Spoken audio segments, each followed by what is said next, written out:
सास की हरकतें, एक हास्यपूर्ण कहानी। घर में सास बहू के रिश्ते हमेशा ही दिलचस्प होते हैं, कभी कभी तो बड़े अजीब और मजेदार भी।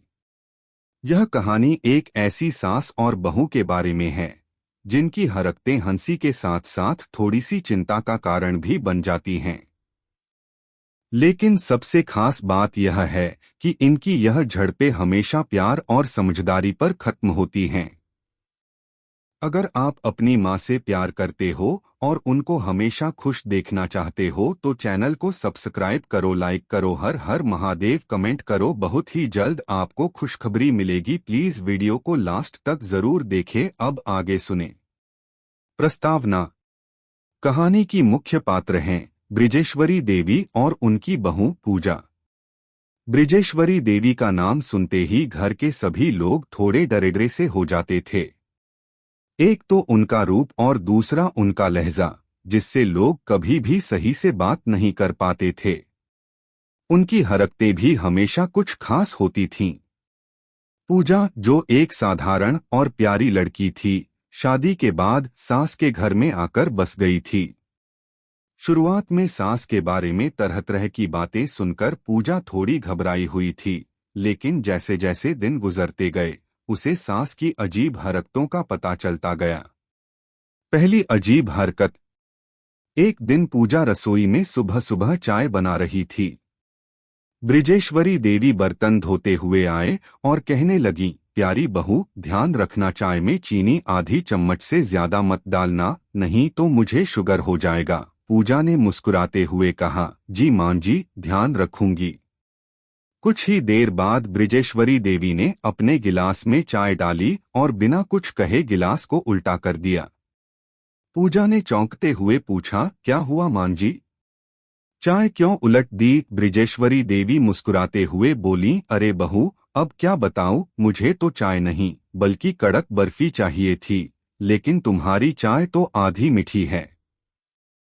पूजा बस हंसते हुए यह सोच रही थी कि सास के पास हर वक्त एक नई जुगत होती है जिससे वह सबको हंसी में डाल देती हैं। दूसरी अजीब हरकत। वहीं एक दिन पूजा को सास के साथ बाजार जाना पड़ा।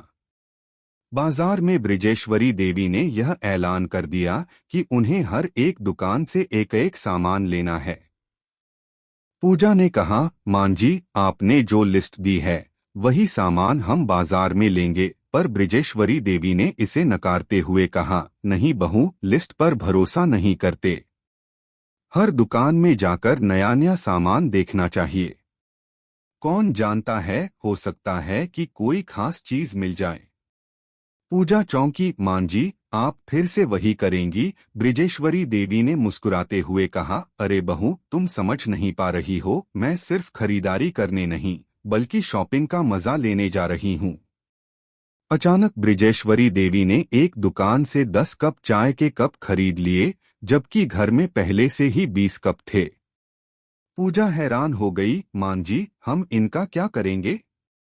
ब्रिजेश्वरी देवी मुस्कुराते हुए बोली, कभी कोई मेहमान आए तो यही कप काम आएंगे। तीसरी अजीब हरकत। एक दिन ब्रिजेश्वरी देवी अपने कमरे में बैठी कुछ सोच रही थीं। पूजा आई और बोली, मां जी, आप क्या कर रही हैं? ब्रिजेश्वरी देवी ने कहा, बस बहू, अपने पुराने टाइम्स के बारे में सोच रही हूँ। पूजा ने मजाक करते हुए पूछा, क्या मां जी, फिर तो आपको पुराने जमाने की यादें ताजा हो रही होंगी। क्या आप भी उन दिनों में शेरवानी पहनती थीं?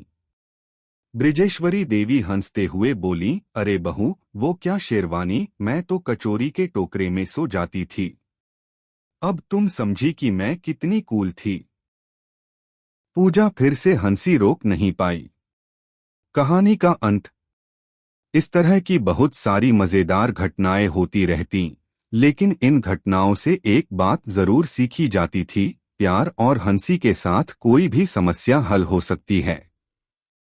सास और बहू के बीच हंसी मजाक और थोड़ी बहुत टेढ़ी मेढ़ी बातें घर के माहौल को खुशहाल बनाती थीं।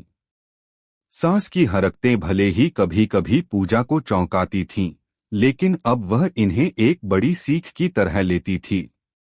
और ब्रिजेश्वरी देवी ने भी अपनी बहू को सास बनने के बाद समझाया कि हर रिश्ते में थोड़ी सी छिछोरी बातें जरूरी हैं ताकि वे एक दूसरे के करीब आ सकें। समाप्त। यह कहानी हल्के हास्य और सास बहू के रिश्ते की गहरी समझ पर आधारित है। क्या आपको यह कनेक्शन सही लगा या आप कुछ और चाहते हैं?